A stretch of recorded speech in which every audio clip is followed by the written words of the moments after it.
Um, we are at 5:32, so I did want to go ahead and get started. And my co-CEM, Ricardo, will be giving the announcements today. So, Ricardo, if you want to go ahead.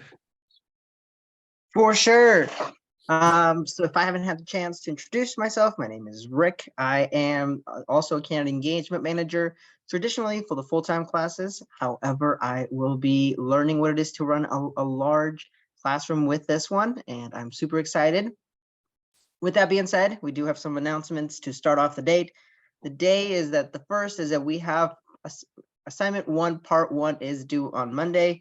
Make sure to submit this. It is not a drop deadline by any means, but it is something that we will be checking in with people who have not submitted by the end of class Monday to make sure that everyone is feeling comfortable with how the class is going. With that being said, we also have a lot of different channels on that you can join for Slack. Slack is the go-to way for communication for virtual classes.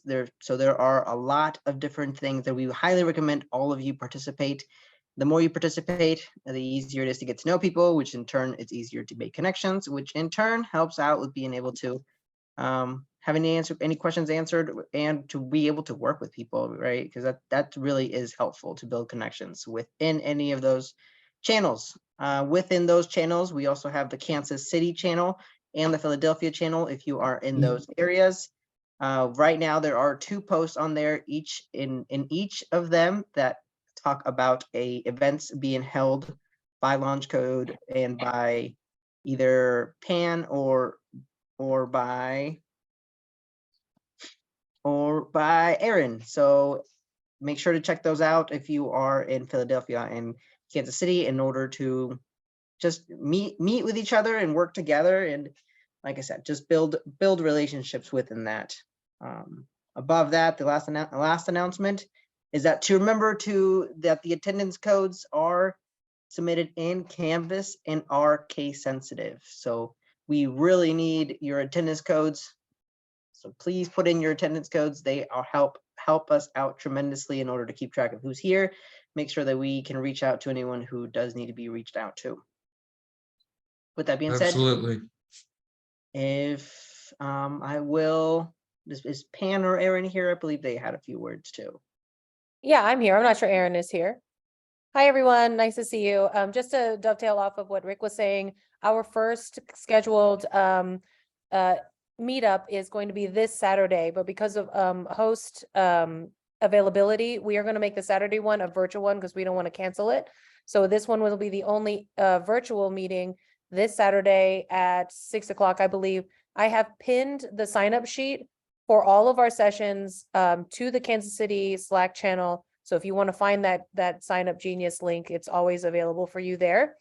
We will cancel in Kansas City. We will cancel these if there's nobody who wants to come. We're not just going to show up for an empty room.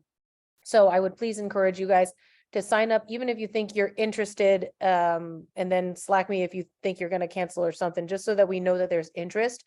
All of these are going to be located at Keystone Innovation District collab space, which is going to be our local Kansas City office here in the next couple of weeks. So that's super exciting. So even if you don't come see me for the in-person engagement, you should definitely make some time to come by and see us at Keystone. And that's where you're going to be able to find us on Tuesdays and Thursdays. So thanks a lot, guys. What time is that, Pan? The Saturday one for this Saturday? Yes, ma'am. I believe it's 6. Wait, Saturdays are 4 to 6. And Tuesdays are 6 to 8 in the evening. So we'll have one for this Saturday. And we try to place those, by the way, in front of whenever there were deadlines in your schedule. So they it's not every Saturday and it's not every Tuesday, but because you guys do have like a deadline that's sort of looming over for the first part of assignment 1, that's why there's one this Saturday and then one this Tuesday. So what time zone for the times you Central. Yeah. And then, the whole point of this is to be in person and to engage with each other in person.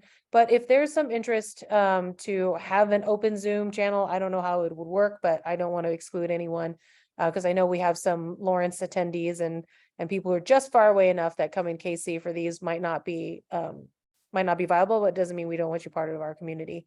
out here in KC.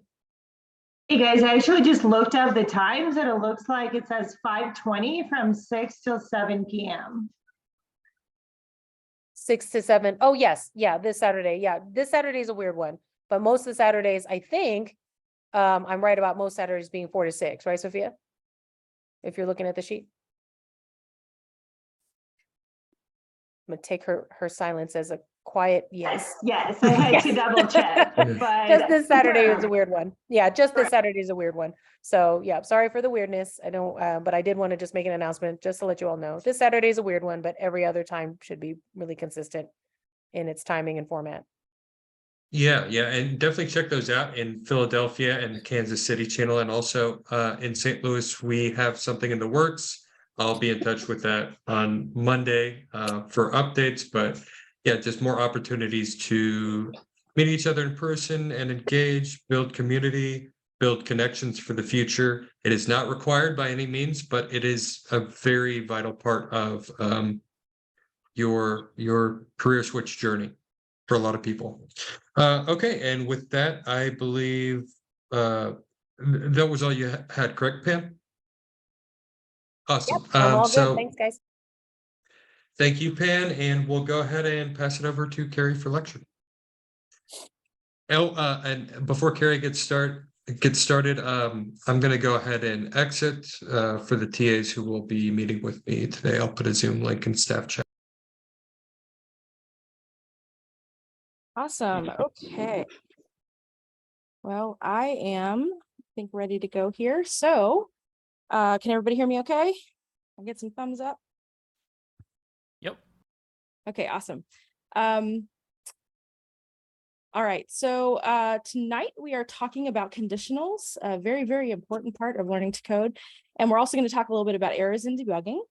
And then we're going to have a very, very short mini lecture on what pair programming is. And a couple of your TAs are going to demo this for you so that you can kind of get a sense of how it works.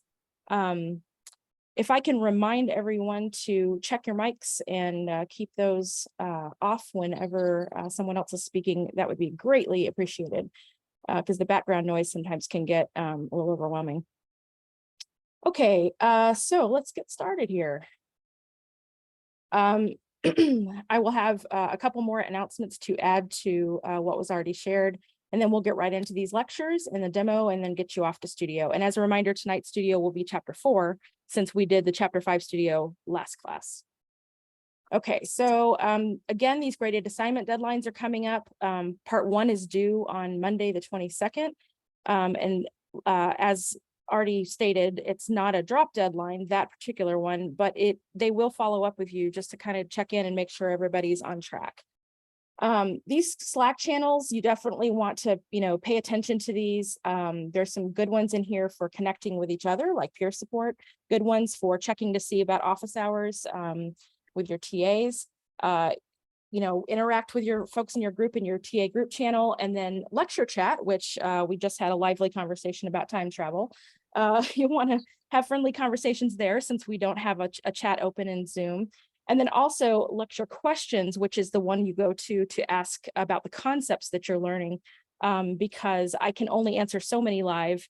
And also there's going to be some of you who are just a little too shy to speak up, and that's totally cool. So go to the lecture questions channel and ask your questions there, and the TAs will jump in. You can help each other out. It'll be great. Okay. And the lecture slides and recordings, there are links at the top of the class announcements channel. We've mentioned this a couple times here and there, but I want to make sure to bring it up one more time because we have been throwing so much information at all of you, and I want to make sure that you don't miss it. So in this class announcements channel here, you can see that there is a link here to the Zoom that you are currently in. There's the class calendar, which is a good spreadsheet for seeing all the dates and class numbers and what assignments are due when. And then this folder right here has the folder, it's a Google Drive folder that will have all of the PDFs of my slides for all of my presentations. And then I will add those basically as soon as lecture is over, I will put it in that folder for the night. And then the lecture recordings will be up later the same evening, usually after I finish. And then studio reviews are actually pre-recorded, and those will go up by the end of class for whenever you do that studio. And then the graded assignment intros, I actually have a playlist for that too on YouTube, where I do a quick intro to help you navigate the code that's there, because there are definitely, this time especially, there's going to be a lot of functions and unit tests and things like that that you're not going to learn about for a few weeks. But you just want to make sure you know exactly where to go and where you're supposed to put your code, and have a little bit of an idea of how to approach it. So you can check that video out now, it's already up. And then there's a link to my website with all those extra practice assignments that I've told you guys about. So that's that channel. And then of course, the lecture questions, lecture chat, all these ones I also mentioned. And I did notice the office hours channel up here at the top. You also have a bookmark here for your all the different TAs, what their availability is, because you don't just have to, no, what am I trying to say? You're not limited to only the TAs that you're a part of their group. You can go to the office hours of any TA, and there are lots and lots of TAs. So check that out anytime you need a little bit of extra help, and you can connect with one or more of those. Okay. Oh yeah, I wanted to show you in the YouTube videos, something that's new that I've done is to add chapters in the videos. So if we go, for instance, to the YouTube playlist for the lecture and jump into the video, so I apologize. You can actually see that I've got these chapters here. You can jump straight to whatever concept it is you're looking for. And I'm going to try to, keep those just detailed enough to help you when you're looking for something specific and you want to go back and see what I was talking about. Okay. Again, attendance codes, if you missed the announcement at the beginning, you get those from your TA in your studio Zoom meeting. It's always case sensitive, and make sure you submit it on Canvas during every class. If curriculum and code are in disagreement with one another, always follow the course book. Occasionally there are small discrepancies. And if you do see something, hit up your TA, because the TAs have a way to actually report this to the ed team so that they can fix it for future students. Okay, let's talk about conditionals. Before we actually get into conditionals themselves, we're going to talk about the Boolean data type, how we might convert other types to Boolean, how to evaluate Boolean expressions. We'll talk about the difference between loose equality and strict equality, the logical operators and, or, and not. And then we will actually look at conditional statements and nested conditionals, which have slightly more complex logic. Okay, so let's get into this concept of the Boolean data type. Basically, when you are talking about Booleans, you're just asking true or false. There's only two values. It's either true or it's false. You don't want to use quotes. Otherwise, then it's just a string that says true or false. It's not actually the Boolean value. And the name should generally indicate it's a Boolean. You want it to it's almost like asking a question, is like this one, let is learning equal true? Is learning or is not learning? And let me get this. Yes. Okay. Sorry.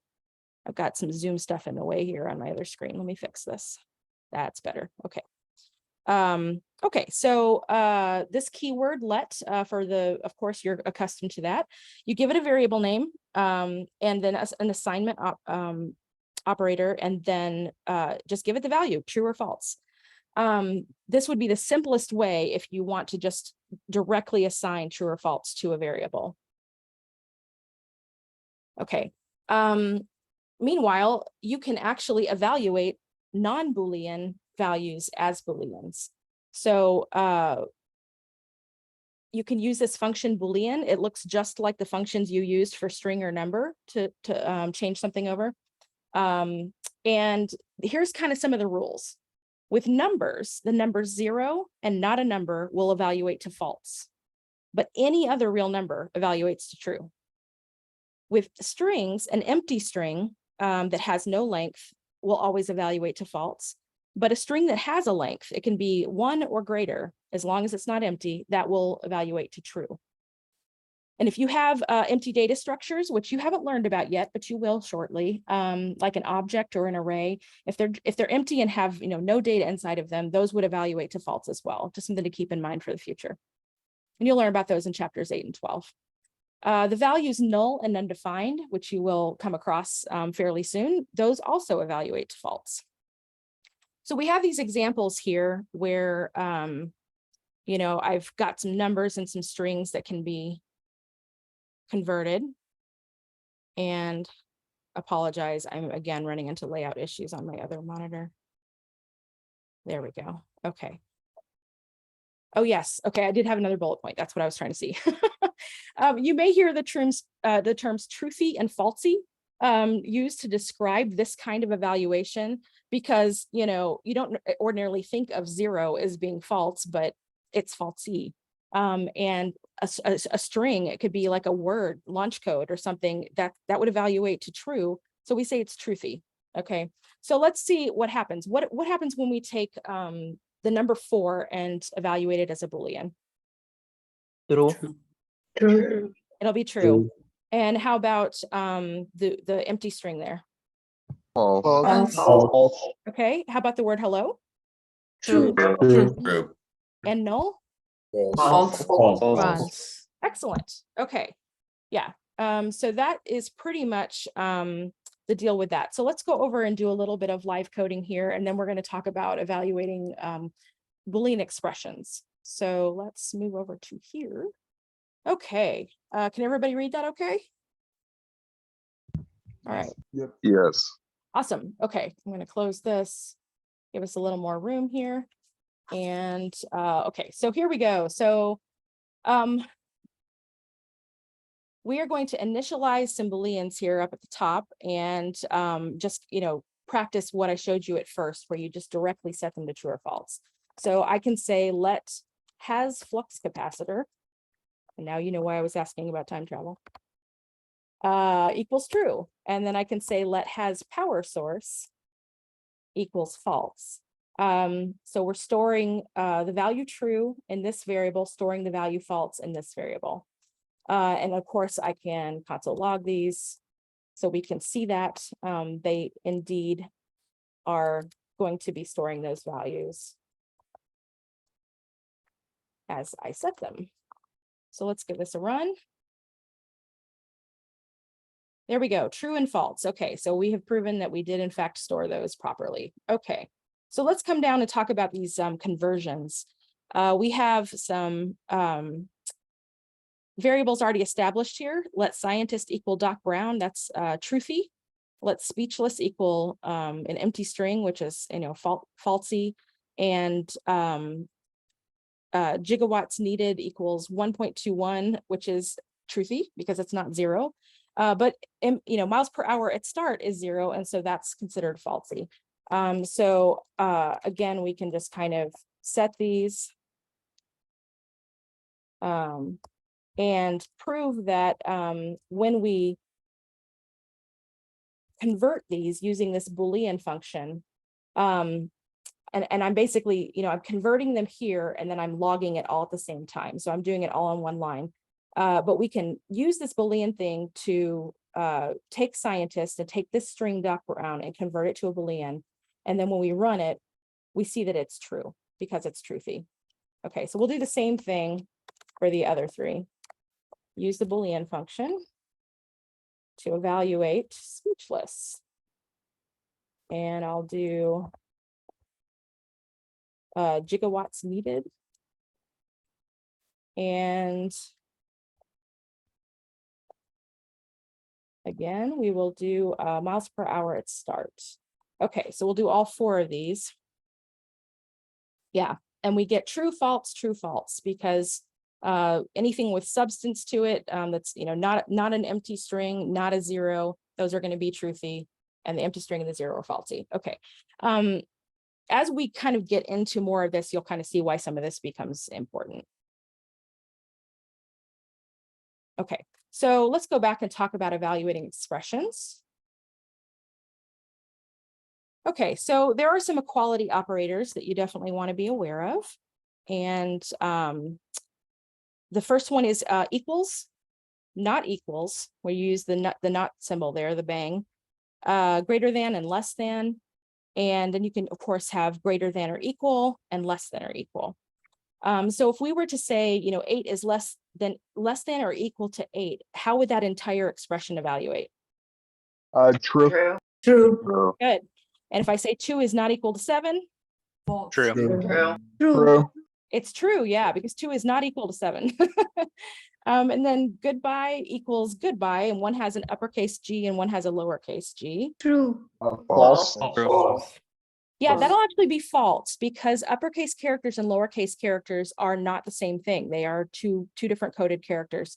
So you're going to be learning when you learn about strings next week.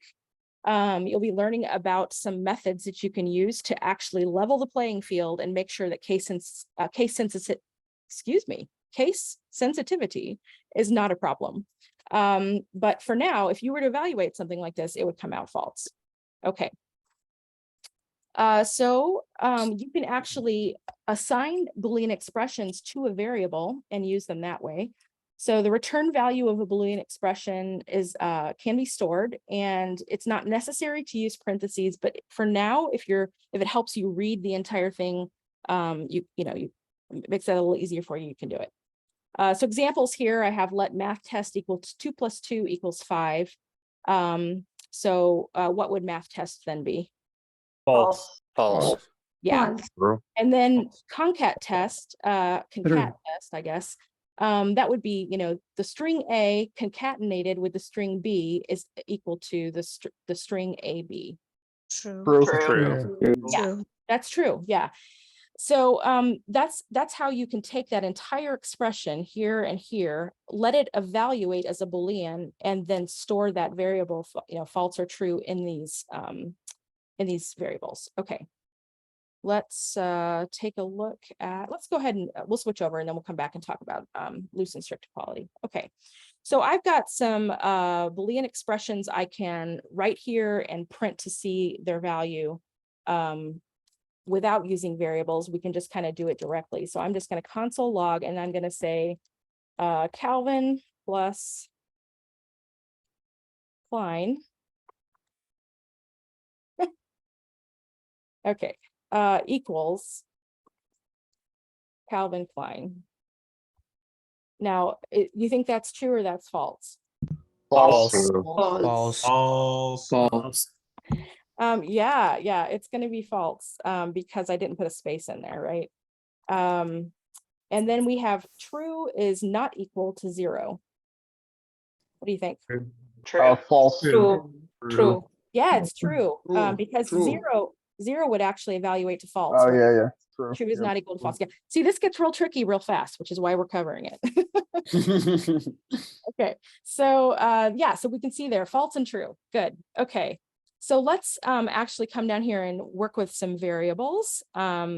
We've got current speed is 65, time travel speed is 88. So we're going to see if it's high enough for time travel and store it in this variable fast enough. So I'm going to amend this. I've already declared the variable, but I'm actually going to initialize it on the same line and say current speed is greater than or equal to the time travel speed. So we can evaluate whether that's true or false. And then I'll just, log the variable fast enough to see what the return value was of that evaluation. False. Yeah, and it's false because it is not quite fast enough for time travel, at least not in a DeLorean with a flux capacitor. Okay, so let's talk about loose and strict equality. Okay, loose equality is this concept that you can have two things that are similar and maybe not quite the same data type, but if they were converted to be the same data type, they would be equal. So this is the double equal sign and the, bang equal for not loosely equal. And again, it converts data types before it compares them. So the examples we have here are, 4 is loosely equal to the string 4. What would that be? True. Yeah, it's true. And then 2.0 as a string is not equal to True. 2. False. Yeah, It's false. it's false because if JavaScript sees that 2.0 and converts it to a number, it's just 2. So 2 is not equal to 2 is false. Okay, so that's loose equality. This is strict equality. Strict equality says we're going to use 3 equal signs to compare these, or a bang equal for not strictly equal. And the data type has to be the same. So in this example to the right, we have 2 is strictly equal to the string 2. What's that going to be? False. False. Right, because they're not the same. False. Okay, and then we have the string 1 plus the number 1 is strictly equal to the string 11. False. True. It's true, yeah, because if you remember from the last class, True. whenever JavaScript sees that plus sign and there's a string involved, it starts treating everything after that as a string. So that would essentially be the character 1 plus the string character 1 is concatenated as a string as 11. So that actually is true. Okay, yes, yeah, I'm throwing you guys some tricky ones. Let's see. Do I have anything else on that slide? Yeah, okay, so the best practice for comparisons is to use strict equality operators by default. So there are going to be cases where you occasionally might want to use a loose equality operator, but get in the habit of using strict equality. And as we go throughout the course, the opportunities that where you might want to not do that will present themselves. But for now, you guys are working with primitives, and primitives are, strings, numbers, Booleans. And, strict equality is pretty much definitely what you want to do. Okay, so let's look at some examples here. We can come down here and it says compare the string 8.0 and 8 using both types of equality and print the result. So I will console log the string 8.0. Wait, did I type? Yep. String 8.0 with loose equality first, and then I'll do it again and say 8.0.0 is strictly equal to 8. And we should see which one we're going to see true and then false, right? Yeah, because this one will convert it first before it compares, but this one, they have to be the same data type and they're not. So true and false. Okay, we'll do the same thing here. Compare false and 0 using both types of quality. Both types of inequality. Oh yeah, I want to do inequality. Okay, so we're actually going to use the not equals and say false is not equals to 0 with loose equality, and then say false is not equal to 0. And let's see what we get. So this time we get false first because 0 does evaluate to false, so they are equal. And here we get true because they're 2 different data types, so it's not going to try to convert the 0 to a Boolean. Okay, so just having a basic understanding of how JavaScript interprets these things is just important, because every time, once in a while, you might have something that you think it's a number, but it's a string. And in those cases, you will maybe have a mistake and your code's not working quite how you think it's going to. And then you realize, oh, it's because it's interpreting it, this way, and I meant for it to be this way. So just kind of watch out for those things. Okay, so let's move on to, that's not what we want. Here we go. All right, let's talk about these logical operators. So there are 3 logical operators we're going to look at here. The first one is and this is a double ampersand. This will evaluate more than one Boolean expression, and the idea is that they both have to be true, or all of them have to be true if you have more than 2. And as long as they all evaluate to true individually, then the entire expression together will be true. So here are some examples. 8 is less than 9, and 5 is loosely equal to the string 5. How's that going to come out? True. True. Yeah, because they're both true. So True. as long as they're both true with the and operator, the entire thing's true. All right, now we have 2 times 2 is less than or equal to 4. And the string A plus the string B is strictly equal to the string ABC. False. Yeah, it'll be false because JavaScript False. comes along and looks at this one first and says, okay, 2 times 2 is 4, which is less than equal to 4. Yeah, they're equal. So that's true. And then it checks the next one. That one's false. Therefore, the entire thing is false. False. Sorry, I jumped the gun, Cool. but yes, this last one is false as well, because even though the first 2 are true, the last one is false because 3 and the string 3 are not the same data type, so they're not strictly equal. Okay, cool. So that's and you know, again, parentheses are optional here, but you can use them if it helps. I kind of showed you examples of what it looks like with the parentheses and what it looks like without. In professional practice, you'll generally see it without, but it can be a little bit hard to read at first when you're getting accustomed to all these operators being used in the same line. All right, let's talk about or. Or is somewhat similar, just has a different operator. We call this a double pipe. It's up there right below your delete or backspace button. And this will allow you to evaluate more than one expression, but the difference is that only one of them has to evaluate for true for the entire thing to be true. There can be, you know, another one or more that are false. As long as one of them is true, it'll be true. So I, again, jumped the gun, but 8 is greater than 9, evaluates the false. 5 is strictly equal to the string 5, also evaluates the false. So the whole thing's going to be false. But it would have been true if one of those had been true, but they're not. So then we have 2 times 2 is less than 4, and A plus B equals ABC. And again, yeah. Oh, you know what? I've got a mistake in my thing. That was supposed to say AB, in which case, if the second one was true, then it would be true. Okay, so I will fix this later. Sorry, guys. That's my bad. So ignore that true. It's supposed to be, I mean, don't ignore the true, ignore the ABC. That's part of the fix. Okay. Yeah, it was meant to be true. Okay, so now we have lowercase high equals capitalized high. We have 7 plus 3 equals 11, and we have 3 is loosely equal to the string 3. How's that going to come out? True. Yeah, because even though the first 2 are not true, the last one is, and that's all we needed. We just needed one of them to be true. Okay. The last logical operator is not.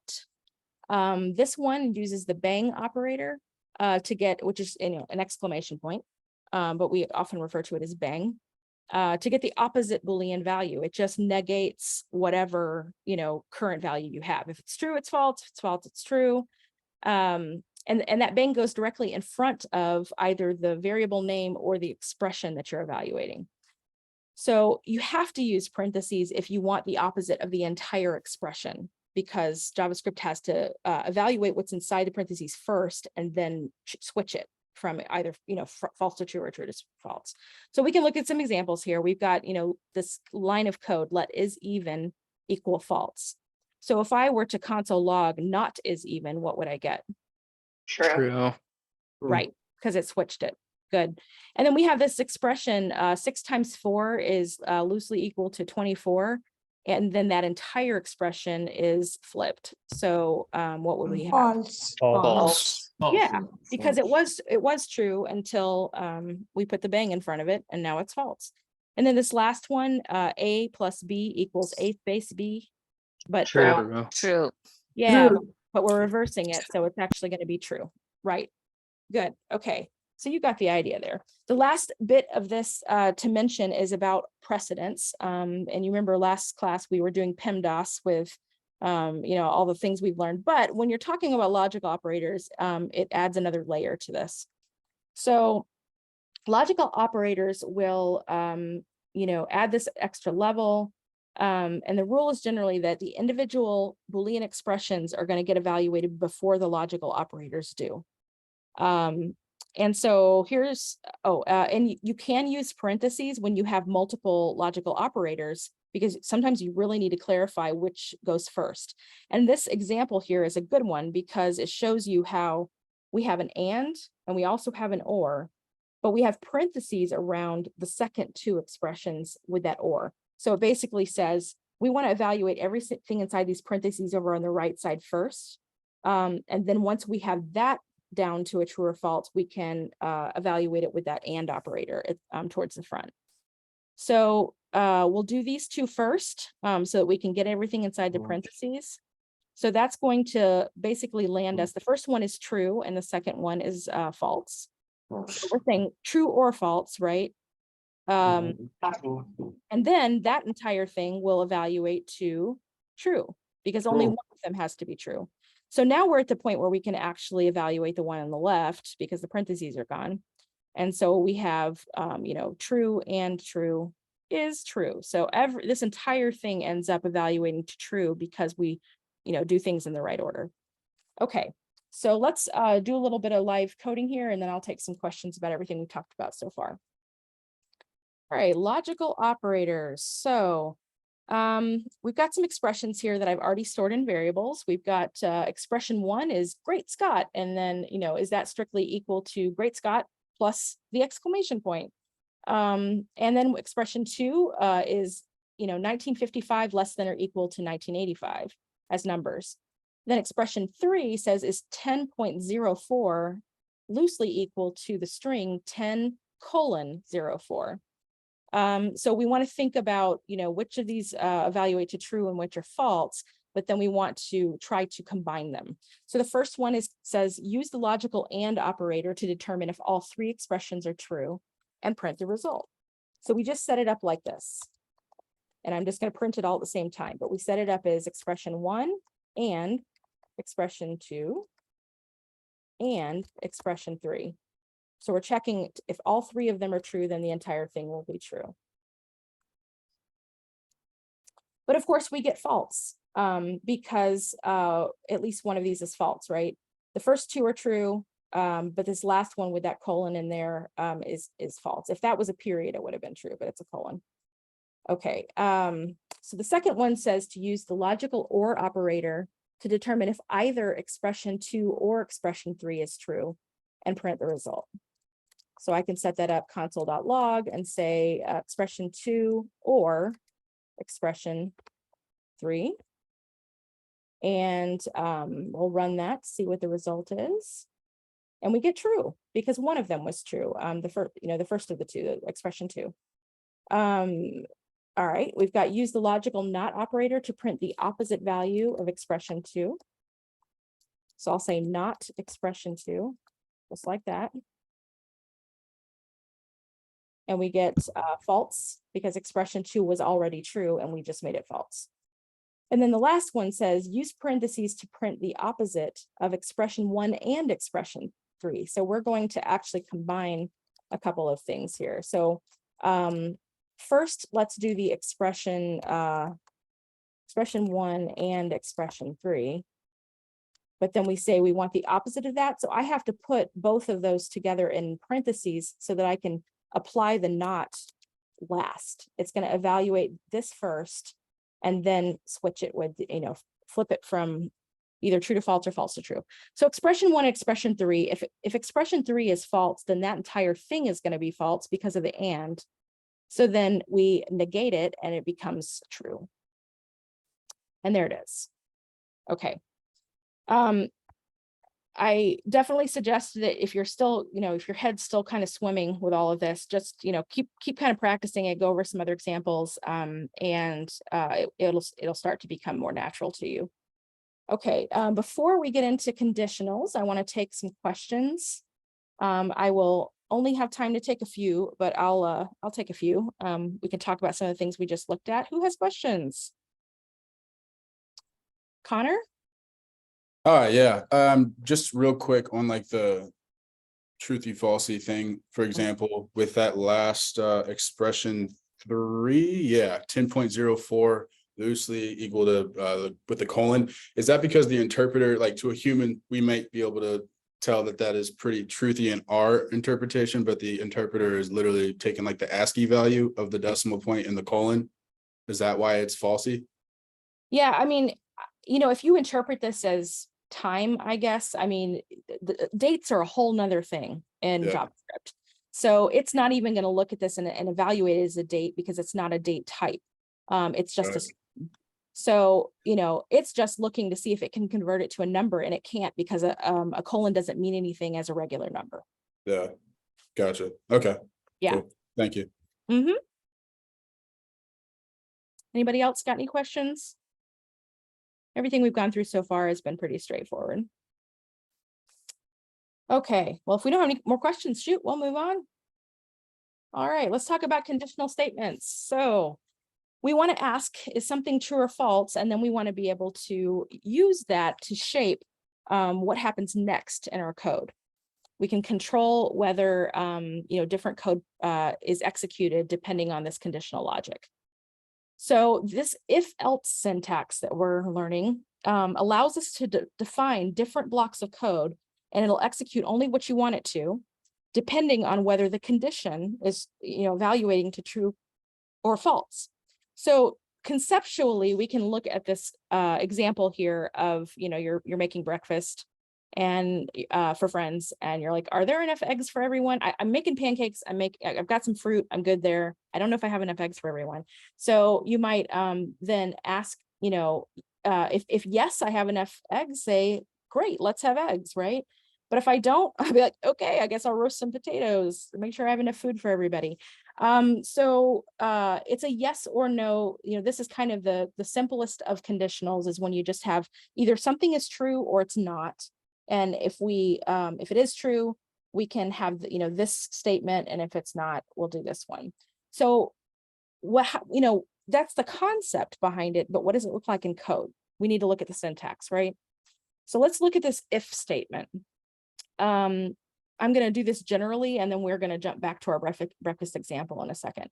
So the keyword if gets followed by a Boolean condition in parentheses. And then you have these curly braces that's what encloses your code block that's going to be executed if the condition is true. If the condition evaluates the false, it gets skipped.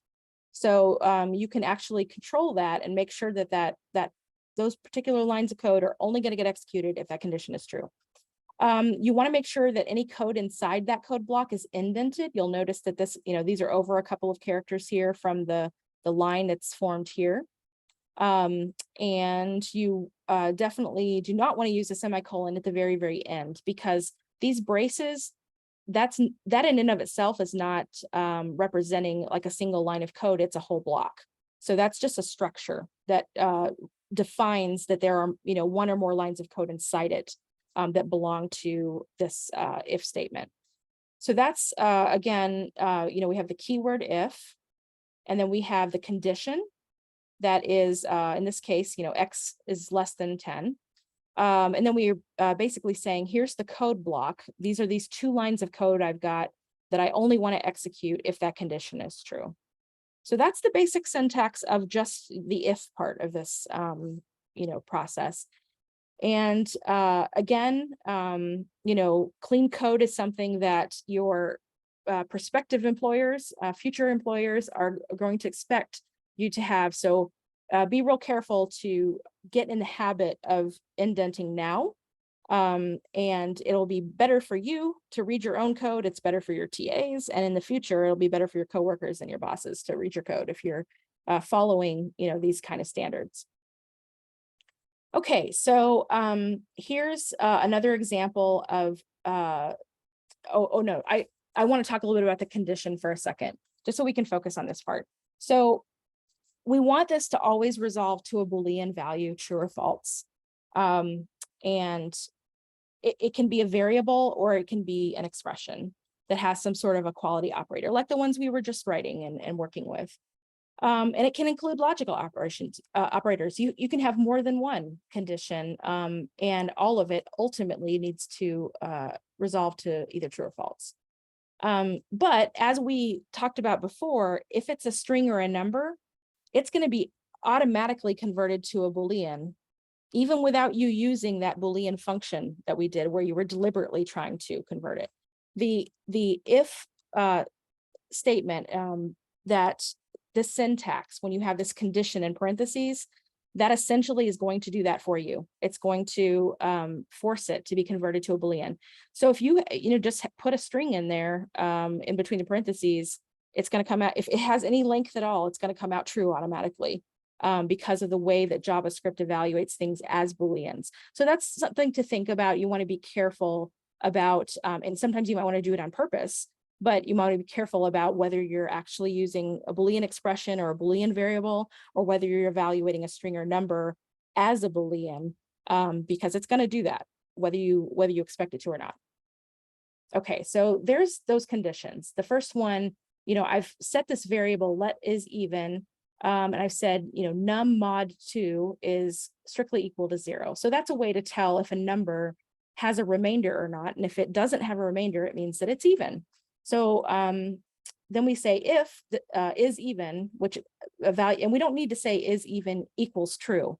It's implied, right? Because is even is already a Boolean.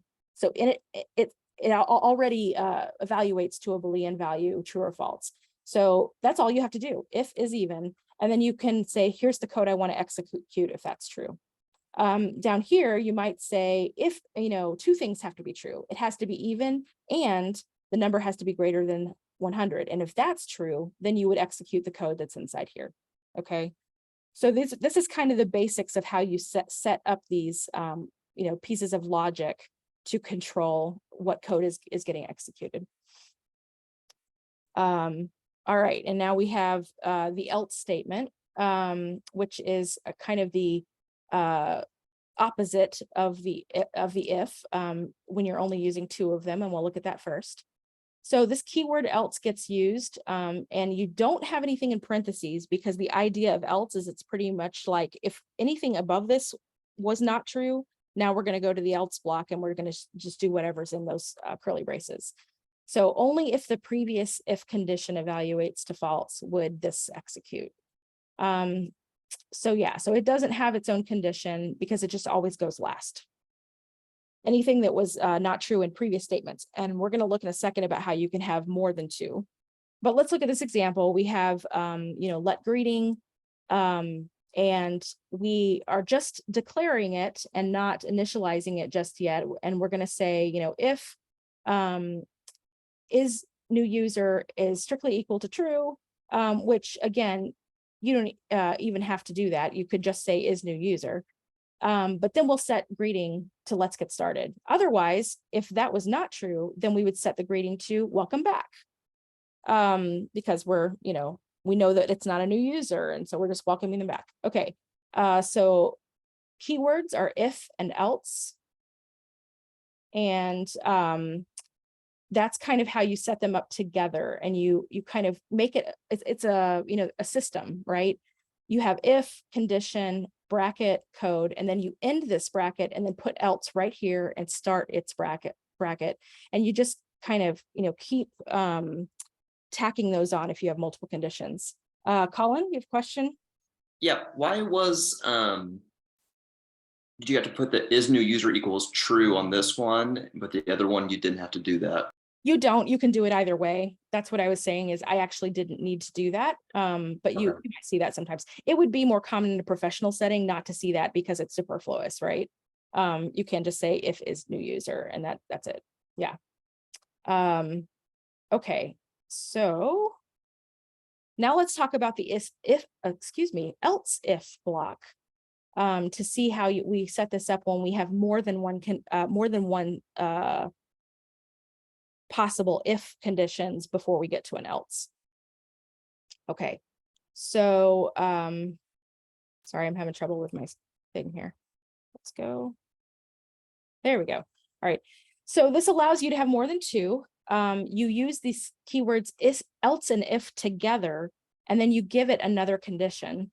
And then you use the curly braces to enclose the code for if that particular condition is true and the previous one was false. So these always go in between an if statement and an else statement. These would be the middle ones. So we can look at this example and say, this time we're going to have a description variable, and we're going to set it to be a different adjective depending on what the temperature is outside. So if degrees is greater than 85, then we say the description is warm. Otherwise, if the degrees are greater than 65, we say the description is pleasant. And then if neither of those things are true, we'll check and see if the degrees are greater than 32 degrees. And if they are, we'll say the description is chilly. Otherwise, anything that is 32 or below is going to be frigid. Okay. So it's just a progression. It's a logical progression. And in this case, every single one of these, because this is all kind of built together as one unit with if, else if, and else, it means that they're all mutually exclusive. Only one of those blocks of code is going to execute, and it just depends on which condition matched first as it went through. Okay. And another thing I want to point out here is that we didn't have to say here if degrees is, less than or equal to 85 and greater than 65, because we already ruled out that it was greater, that it was going to be 85 or less just by, skipping past this one, right? So you can simplify your code if you think through things like that. Sometimes you can rule things out and then you don't have to explicitly say, is it less than or equal to 85? Because yeah, it won't be if it gets to here. Okay. So let's do a little bit of live coding here on this, and then we're going to talk about nested conditionals. And then we will, I'll take some, I'll take some more questions at that point. Okay. So where am I? Here we go. Aha, okay. So we are going to take this value has plutonium equals false and let it, that helps shape our conditionals here. So write an if statement that prints a message if the DeLorean is fully equipped for time travel in 1985, which is based on whether they have plutonium or not. So we'll say if has plutonium, then we'll log the flux capacitor is powered up and the DeLorean is ready to go. Okay. And then we can say, the next thing says add an else statement that prints a different message if it's not ready. So all we have to do that is say else, right after that closing bracket, open up a new bracket, and then say inside this block, we'll put this console log, the DeLorean won't travel through time without fuel for the nuclear reactor. Okay, so right now, has plutonium is false. So which of these would you expect to see? The first one or the second one? The second one. Yeah. Yeah, the DeLorean won't travel through time without fuel for the nuclear reactor. Okay, so if I come up here and I change this to true, and I run it again, now we see the first one. Yeah, so that's how that works. It just evaluates that condition, and then it says, I'm either going to execute this one, or if this one was false, now I'm going to execute this one instead. Okay. And I'm trying to decide if I need to set this back to false. Let's set this one back to false for now. I think we're going to be changing it back and forth as we test things. Here's the thing about conditionals, guys. You'll notice that I only had two things to do, but I switched the value as part of my development process to test both of them to make sure they both work. That's something you always want to do. You want to check every possible condition. Okay. We're going to keep doing that as we go.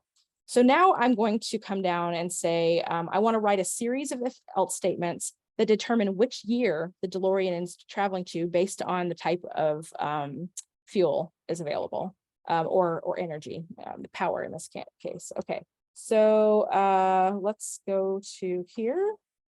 And again, I'm just going to declare the destination year, and I'm not going to give it a value until I know which condition is true. So I'll say if has plutonium, that's not the one I wanted. There we go. Then I'm going to say the destination year is going to be 1955, which was the beginning of the movie.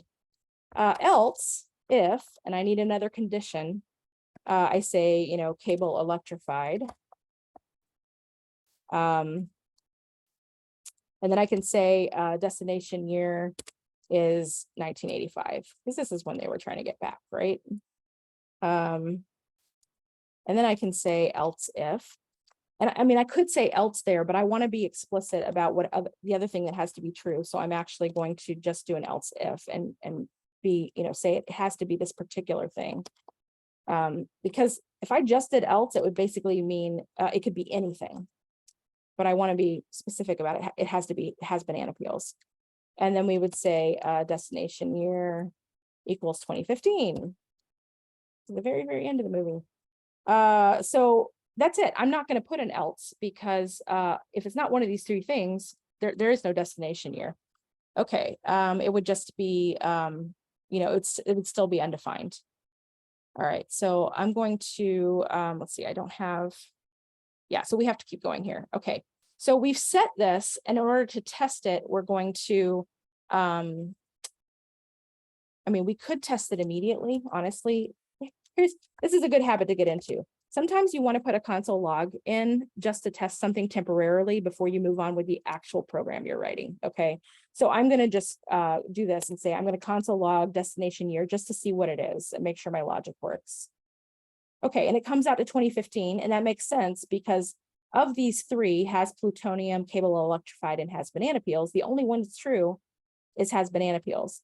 If I were to change has plutonium to true, and even though this one is true, because the first one we check is has plutonium, we're going to expect now to see 1955 because it starts at the top and works its way down. And we do. So it didn't matter that this one was true. It hit this one first, it executed this, and then it just skipped these other two. Okay. Now we can actually come back and say, let's make this one false again. And now let's make cable electrified true. And now we should see 1985. And we do, because it skipped this one with has plutonium being false. And then it evaluated this and found that it was true. So it executed this code here. Is that clear? Everybody following it? Okay. So yeah, there's a sequence and you kind of have to think about what you want your sequence to be. And that will control which one it'll hit, because it always is going to execute whichever one comes is true first. Okay, so if the destination year has been set, let's print a statement that includes it, and I'm going to comment that out for now. And otherwise, print some other statement that says they're not going anywhere. And maybe we say anytime. And we want to remember what we learned about what happens when conditions are not Booleans.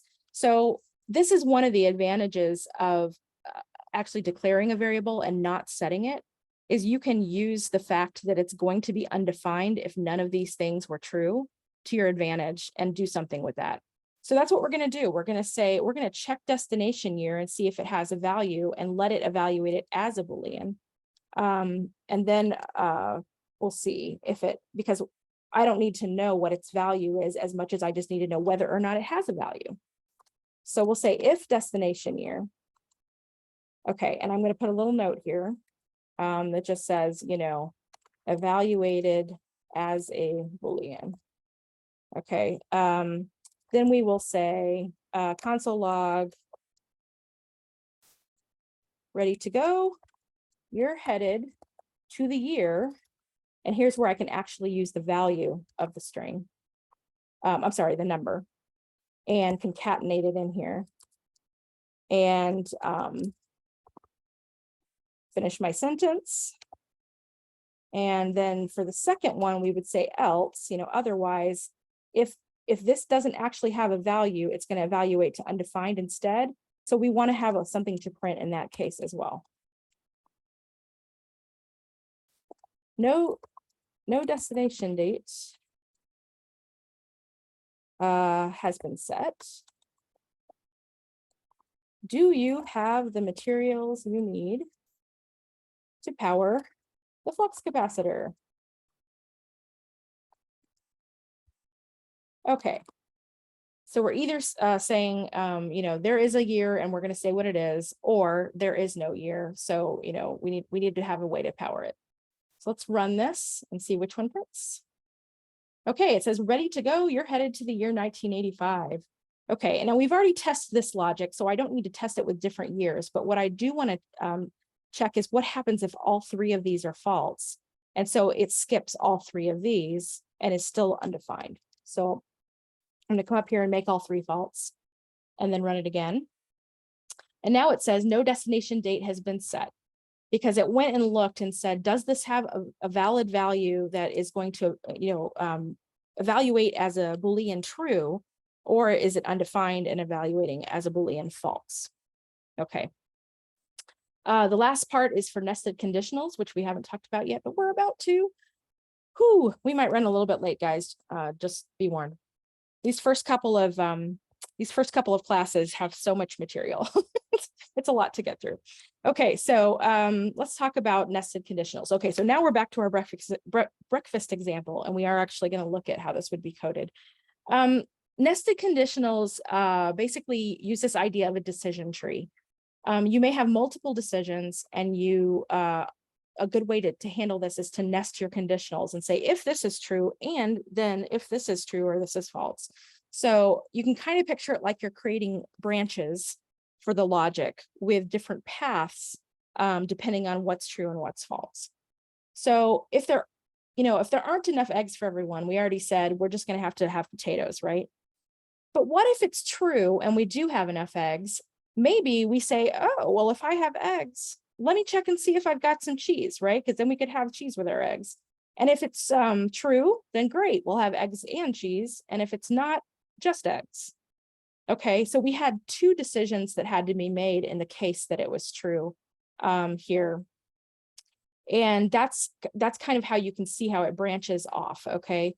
So then to turn that into code, let's take a look at this. You basically just want to make sure all nested blocks are indented, so it's easy to read. You can see here, let me go back for a second.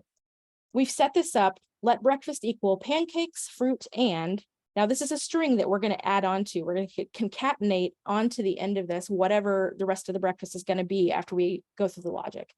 So we'll say, total eggs is greater than or equal to 4. If that's true, then we're going to add eggs to the string. We're going to say pancakes, fruit, and eggs. Otherwise, we're going to add roasted potatoes. So that's the first level of logic. But then we said, if we have eggs, we want to see if we have cheese or not, right? So I'm nesting another if else block here. Actually, no, it would just be an if, because we're going to leave it at eggs if we don't have cheese. So we only really need another if. If we have cheese, then we're going to also, in addition to adding eggs, we're going to say with cheese. So there's lots of different potential paths that you could take through this logic, and you could get different results so that at the end, you've got a string breakfast that has different things on the end, depending on how this logic worked out. Let me see where we are here. Right, so this is the nested if statement right there, if you can see that. That's inside the larger if else blocks.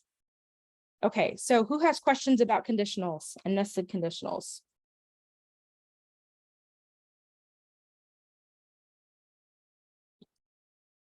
Calvin? Yes, I had a question. I'm not sure how to phrase this exactly, but so when we're talking about conditional statements or conditionals, we're sort of talking about logic, but would that be considered, like, would that sort of go into the idea of like control flow? Like, do conditionals control the flow of the logic in a program? And if so, you would call, like, I don't know, like a decision tree, maybe part of the control flow, which, by the way, that was the first time decision trees made sense to me. Good. As a concept. A little pancakes and eggs never hurt, right? Right. Yeah, that's exactly it. And there are multiple ways to set up logic. I mean, there's so many different ways to set up logic. A couple of my tutorials that are on my website, I really go in depth about like the same problem and like different ways that you can solve it, depending on whether you want to think of it in terms of branches from a decision tree, or if you want to think of it, as something linear where you just set up a whole bunch of, if, else if, else if, else if. So, these are the decisions you make about what you think the best way to structure the logic is, that's going to be easiest to read and easiest to understand and makes the most sense in terms of all the different paths that you could take. Yeah. And that's control flow, you said? Yes. Okay. Thank you. Ariel? Yeah, so the nested conditionals, do they receive an additional indentation or it's on the same? Yes. I didn't quite catch it. It's on the same line as the rest. Yeah, let me actually go back to this. Yeah, you can see how inside this first if block, I had this line of code, breakfast is, plus equals eggs, to add the eggs onto that string, right? And then in the same line as that, which is indented inside the larger if block, I have the next if block. And the code that executes inside that is indented further.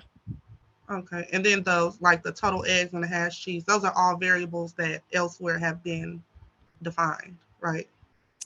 No, those are strings. So what's happening here is I've got the string breakfast that already has a little bit of stuff in it, and I'm just concatenating these onto the end. So if we— No, not the eggs, but the like where it says total eggs and hash cheese. Oh, has cheese. Yeah, I'm sorry. Yes, those would be established. Yeah, I only have so much room on a slide. Yeah. Yeah, that's exactly right. Okay, yeah, and I just realized I didn't do my live coding. I'll do it in a second. Trey? I'm okay. I'm sorry. Oh, I thought you were talking to me. Never mind. Sorry, Trey. I was just going to say, yeah. So the reason why you put in those two, so you put in two if statements. So if you have, so you're adding, so basically you're adding to the original if statement with the secondary if statement. Mm-hmm. This is what you did. Mm-hmm. Okay, that's all. That's all I didn't know. Yeah, exactly. Yeah. Yeah, and it goes, it's the diagram, I think, helps too. It's like you're not even going to ask this question unless you're sure you have eggs. So that's why you wouldn't even get to this if statement unless the first one is true. Okay. Yeah. So they're independent, right? Okay. I have to move on. I'm sorry, because we still have more to talk about after the break, and we'll have more questions in a minute. But I also realize I need to finish this last little bit here. Okay, so we're going to use nested conditionals to print three different statements. One if the car is going 88 miles per hour, one if it's lower than that, and one if the car didn't even start in the first place. So this will be a good, another example of kind of how we're going to think this through. So if the car has started, that's going to take care of two of these, right? Depending on what the speed is. If the car didn't even start in the first place, that's a whole different thing. So one way to handle this is to use car has started first as our kind of outer structure of this, and say if car has started, do some code here, else do some code here.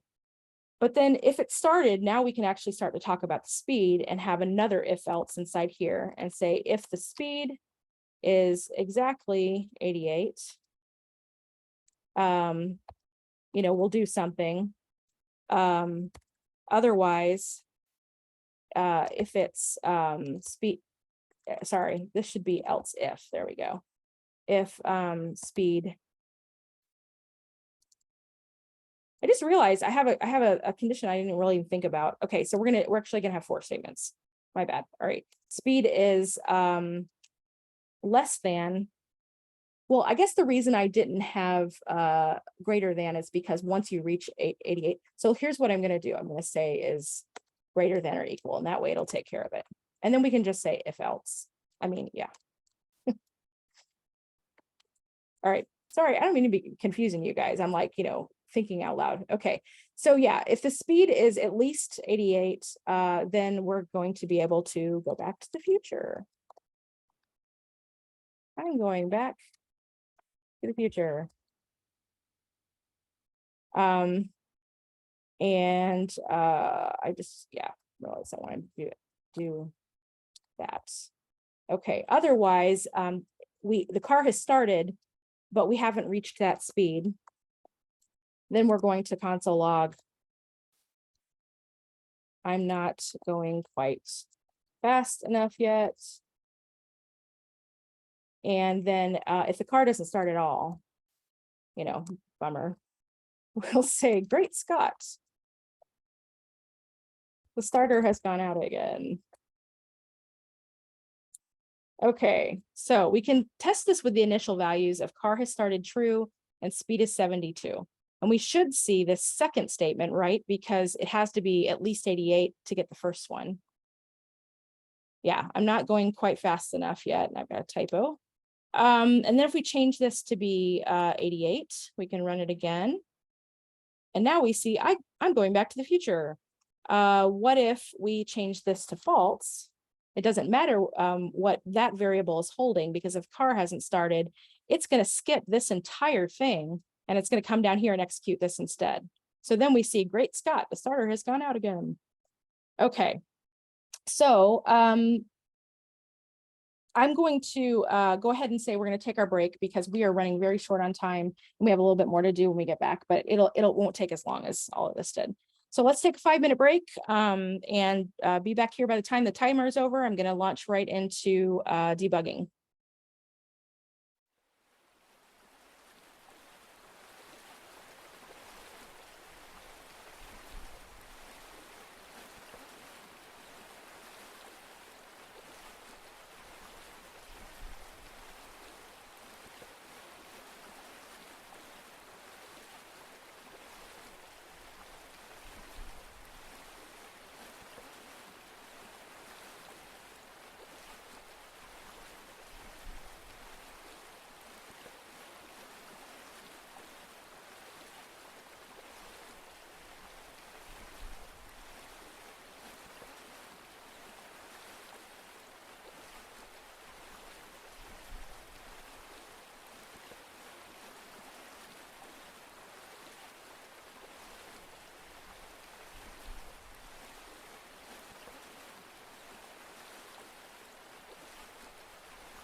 Okay, welcome back.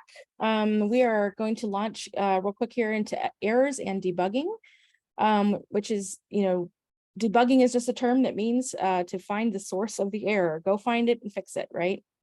I'm in trouble with my trackpad tonight. Okay, so we'll just talk about these concepts of compiling and execution because different errors come at different stages. What the anatomy of an error message is and some strategies you can employ and just some things to think about when it comes to understanding that errors are a way of life and also things you can do to prevent them. Okay, so let's talk about these compiling and execution stages. Compiling comes first. This is where all the code is parsed and rewritten into an executable file. And then JavaScript will at this stage catch syntax errors and throw those so that you can fix them before it even executes. Syntax error is probably the most common type at this stage. Whereas with execution, once the program's compiled, it can then be run. And so there might be runtime errors, also known as exceptions, that happen when a part of your code executes and the code breaks at that point while you're running it.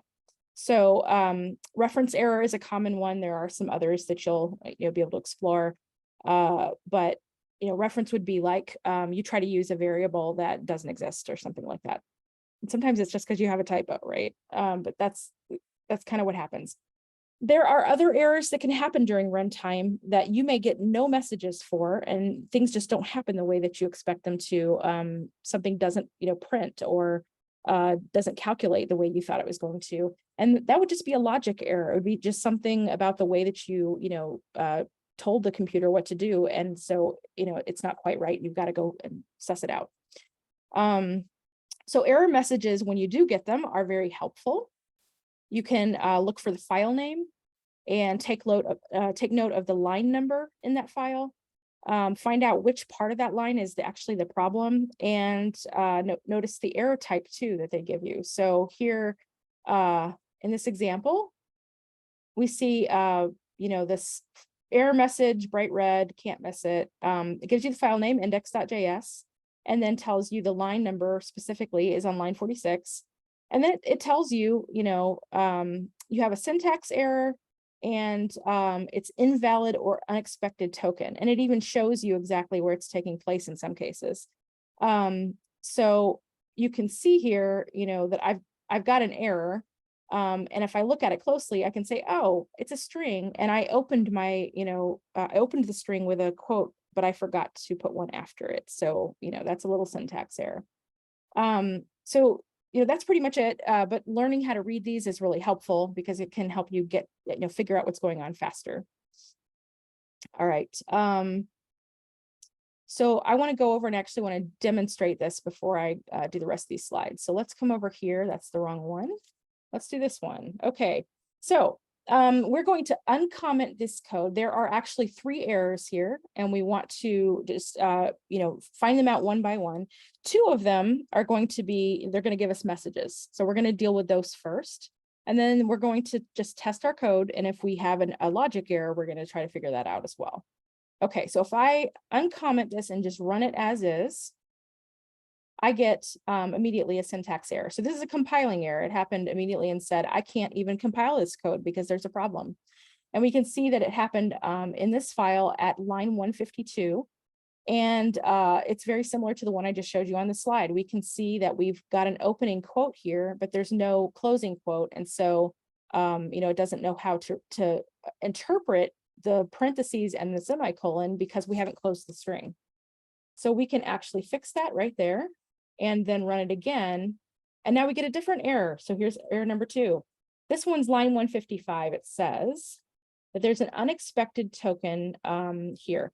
Now you may look at that and go, well, that looks fine. So what's the problem? Well, sometimes, often, in fact, especially when you're dealing with brackets and parentheses, the line that it tells you it ran into the problem is not actually the line where the problem is. It's related to it. And in this case, we can see that while we have a closing bracket here, we're missing the opening bracket that goes with it. So you always want to make sure your brackets match, and these kinds of errors will help you find that. So I can actually come in here and say, let's, add just the opening bracket there that belongs to this closing bracket. And now when I run it, everything should run fine. So I no longer have any compiling errors.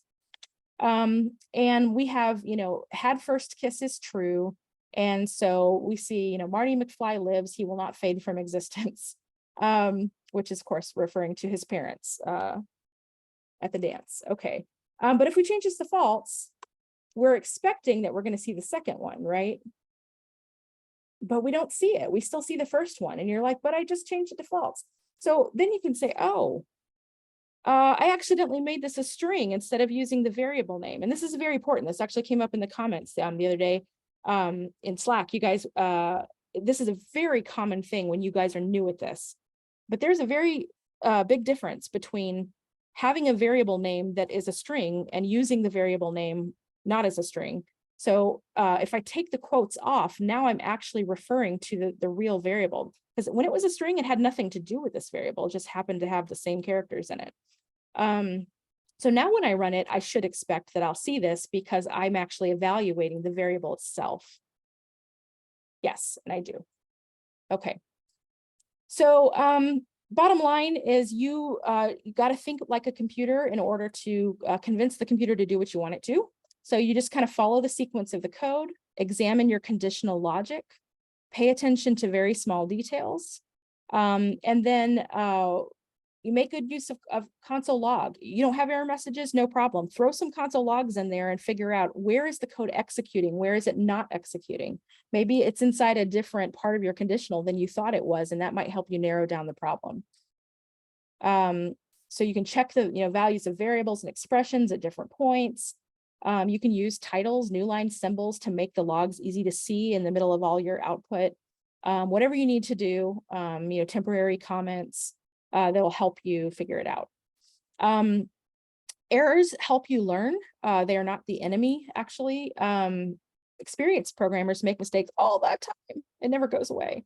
And it's really just part of the process of problem solving. So the sooner you can get comfortable with that and not let it frustrate you, the better, because it's just part of the process. Don't be discouraged. You just learn the strategies for dealing with them. Just figure out, what to do next and how can I figure this out? And you're going to get better at this. One way that you can do that for sure is to work on small chunks of code at a time. Like, don't try to code your entire program all at once before testing it. Test it often, because then you'll find those mistakes when you only have a few changes that you made to examine, and you'll know, well, I know it was working when I got to here, but I just made these changes and now it's not working. So I know the problem has to be somewhere in there, right? And it can be really easy to kind of get lost in your process and just go. So get in the habit of, working in small chunks and testing often. And just be really methodical. But graded assignment number 1 is going to give you practice for this. We've broken it down into 3 parts to help you kind of attack it a little bit at a time. And that's going to help you with this. Okay. Last bit here. Does anybody have any questions about debugging before I move on? Elena? Yes, I have a question. You mentioned the word token several times. What is token meant? What is it? Oh, okay. So hold on. Let me get this down below the Zoom thing so I can actually switch screens on me. You're talking about, okay, let me go back. When the error message appears, it says the wrong token. And what is the token? It's just, it refers kind of generically to the syntax. Like, so these brackets are, part of the syntax of defining the code block. And so it's saying it got to this and it found this to be unexpected. Well, in this case, I'm sorry, in this case, I just made it the quote. So yeah, it came across this and suddenly found here that there was no closing quote. And so it's either invalid or it's unexpected because things weren't lined up right. And when we had the one with this, it would have been, it's still pointing at this because it's saying you've got a closing bracket, but we're still as part of a string, right? That's the token. Yeah, it just means it came across something that it didn't know how to interpret. Okay, got you. Yeah. Thank you. Sure. Okay. All right, so we are short on time and we have one last little thing to do. We are going to talk about pair programming. And this is a concept that is really going to be important for you to practice. So first of all, pair programming is a method of collaborating with another person to develop a solution to your code. It's very common within teams in the real world, especially when you're a junior engineer. You'll often pair up with senior engineers to help you learn how to do things and to get through them faster. Or you might be teaming up with other junior engineers so that you can work together. So you can practice this with your peers every single studio if you would like. It makes a big difference because two heads are better than one. You will learn faster. You will have more creative solutions when you've got ideas coming from two different people. And your code is just going to be better in general. You'll be catching each other's mistakes and things. It'll prepare you for this concept of live coding when you have technical interviews where they want you to like code for the interviewer. That's something you do not have to worry about until Unit 3, so don't panic. But this process of just pairing with another student is going to help you get more comfortable with it. Okay, so the way it works is one person drives and the other person observes. So the person who's driving is actually typing and talking about what they're thinking as they type. The other person is just kind of watching their thinking ahead. They might ask questions, they catch mistakes. They might hop over onto Google to look something up real quick to try to solve something you're both thinking about. And then you want to switch roles so that the driver and the observer are switched every few minutes. So to demonstrate how this works, we have your wonderful TAs. Oops, I went too far. There we go. We have your wonderful TAs, Kaven and Lindsay, who are going to do this demo for you. And I'm going to let them go ahead and take it away so that they can talk it out and you can kind of see how this works. Thanks, Carrie. Thank you. All right. So I Thank you, Katie. navigate. Is that cool? Or do you want to drive first? You can just make sure you make a few mistakes on purpose so I can help do my part of the pair coding. Oh yeah, I'm gonna make all the mistakes. Absolutely. Okay. Okay. 100% on purpose. Yeah, Okay. you go for it and just let me know when you want me to drive. Cool. So first, let's look at what we're doing here. So we are trying to determine what kind of gifts we're gonna get, or what we're gonna buy with cash gifts that we're getting for our birthday with certain relatives who are very kind. So it has to be, what I'll do first is I'll go ahead and kind of outline everything. So it has to be at least 25, right? Less than 40, so at least 25. Getting earbuds, basic earbuds. Yeah. For basic earbuds. A little expensive for basic earbuds, but okay. And then we're gonna do if it's at least, so at least, so what do I do this? 45, and we're gonna go ahead and get a new laptop guide. All right, that's pretty good. And then if it's 70 or more, right, 70 or more, or better yet, to phrase it, I think we'll say at least 70, right? Yeah. We're gonna go ahead and get we're gonna do both. Sweet. Awesome. So what we'll do first is it looks like we're gonna need a variable here for the cash that we're gonna receive. So we'll declare it as see how we're going to declare this variable. We'll say cash received. Does that sound fair and descriptive enough? Yeah, I think that's a good description.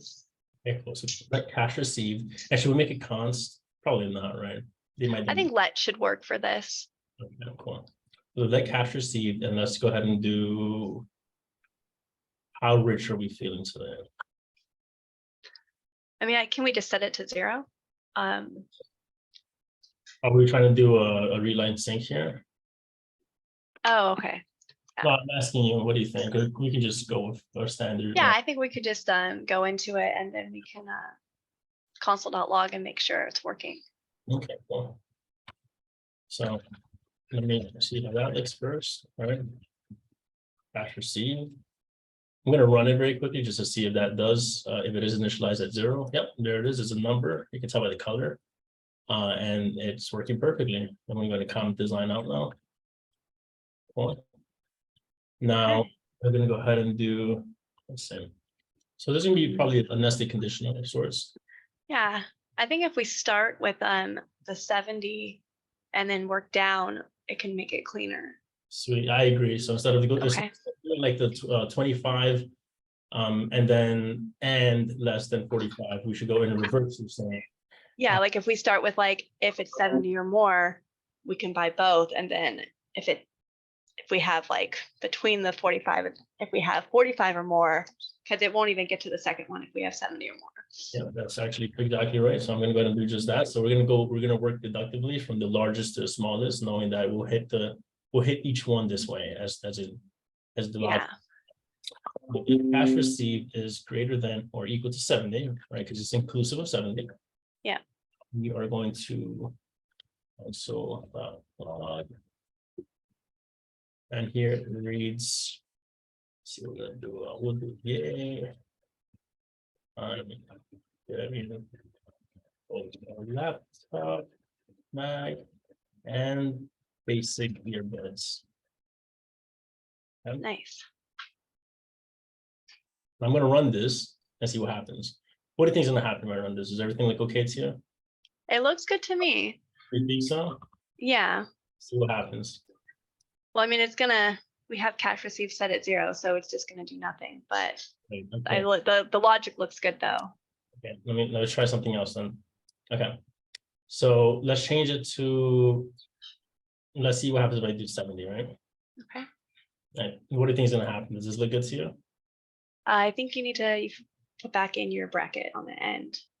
You sure? I think you accidentally deleted a bracket. Let me see. Oh, I did delete it. I got a syntax error. Wow, what a mistake to make. So let me go ahead and add It's good that you checked, ran it. All right, perfect. So now we have the bracket again. So that was our syntax. So Okay. we're going to do the second condition, which is going to be another else if. That's here.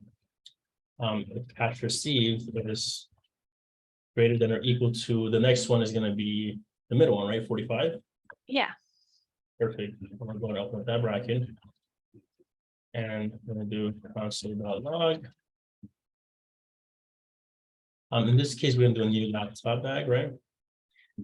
Yes, that one's just a new laptop, I think. Yeah. Awesome. You're doing great. Yeah. And do you want to switch now? Do you want to do a little driving here? And on Yeah, sure. Let's go ahead and switch. Go ahead.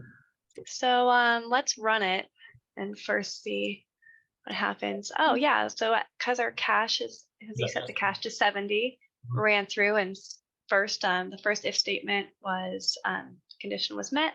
So we're getting a laptop and basic earbuds. Cool. Awesome. So it's working. I'm going to test it again, set it to, I think let's set it to 45 and see if we get what we should, which is a new laptop bag. Oh, perfect. Laptop bag. So let's do one more else if. Okay.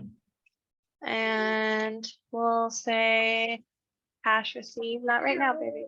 Sorry, cash receive. Huh. Does she want to help? Yeah, she wants to help really bad. She left me alone until now. Get her on. It's really funny.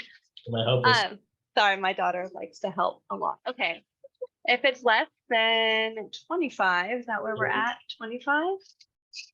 Sure. Then we'll console.log. Cool. The new earbuds, basic earbuds.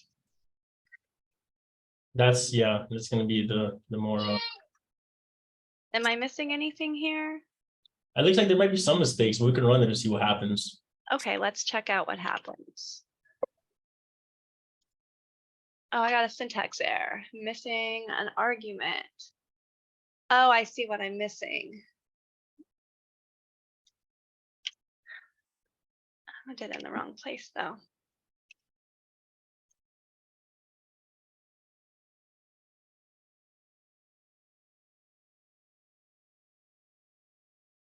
Basic. Okay, now it should work. Let's try it again. Let's see. There might still be something wrong, but let's find out. All right. How about we change Okay. it to 5 and see what happens? Oh, okay, good idea to check the right one. Cache. Oh, You see, got I have a yeah, I we're have a spelling error. has to be exactly like it is. Great catch on that. Yeah. Cool. Perfect. Now try running it again. See Oh, what we got basic earbuds. that was. All right, cool. Try to Fantastic. I'm Now, gonna- should we do an else statement for if we don't get enough money for anything? yeah, there you go. Let's do that. Okay. Okay, else.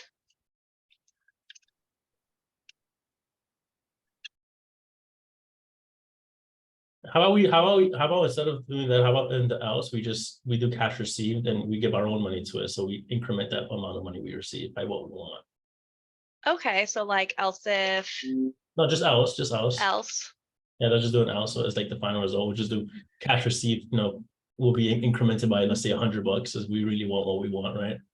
So cash received equals cash received plus 100. There you go. We can do it that way, yeah. That look right? Yeah, we can do it that way for sure. And then console.log.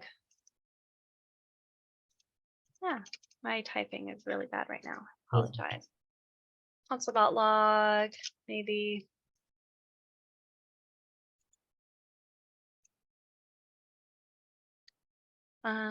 By whatever you want. Okay, that works. Go ahead. Okay, let's see if that works. Let's set this to less. Let's set it to like, say we only got $2. See Perfect. if it'll work. Bye. Okay. Now can I Thank just you. refactor just line 30? Is that cool? Yeah, go for it. So we can also just leave it as is, right? And we can just refactor that very quickly to make a little shorthand. The cash received, right? And we get the same, right? Yeah. Perfect. And will that still equal the same, or will that not equal the same? Let's see. Yep. It should equal the same. Perfect. Love that. Cool. And then just as a final product, what I'll do very quickly is a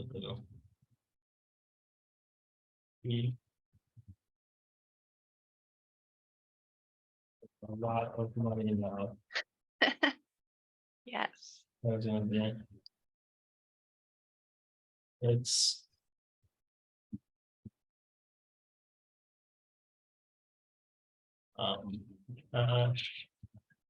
received.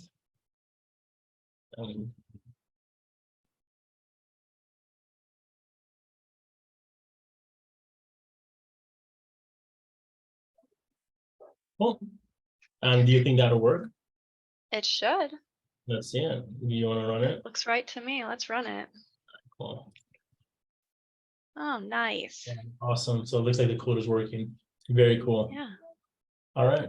Very good. I'll get to buy, instead of basic earbuds, you get some good earbuds and a good laptop bag. Yeah, and whatever else we want with our leftover money. Great job, guys. That was awesome. Yeah, I really appreciate that you put a lot of effort into making mistakes on purpose so that you could talk it out. And yeah, this is the process, guys. So you guys, when you're working together, you're going to help each other. You're going to make your code, better and help each other find mistakes and think through the logic. So highly recommend you get lots of practice on this as soon as possible. You can even do it tonight if you want with your studio. So big round of applause for Kaven and Lindsay. Thank you very much for being our demoers this evening. Okay, so last thing is there is more practice on my website. You can do the intro to conditionals and more on conditionals to dig in a little bit deeper on this stuff. Coming up next, you have class 3 on Monday, chapters 7 and 8. On strings and arrays, and you also have part 1 of graded assignment 1 due.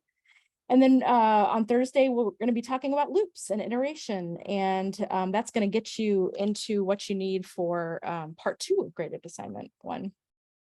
And that's chapter 9. And then there's no class on Memorial Day. Okay, so for tonight's studio, you are going to do the chapter 4 studio, data and variables.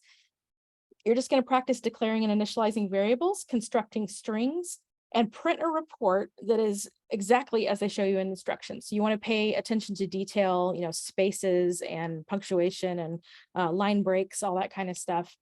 Make good use of those escape characters for new lines and tabs and things if it helps. I also have an extra bonus mission for you where you could like add some conditionals since there really isn't a conditional studio.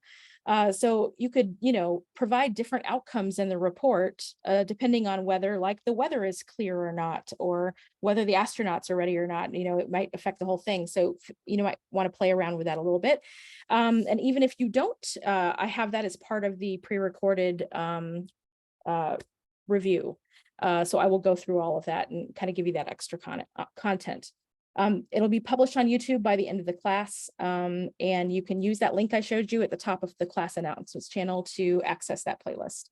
So you can head on out to studio, and I will see you on Monday for strings and arrays.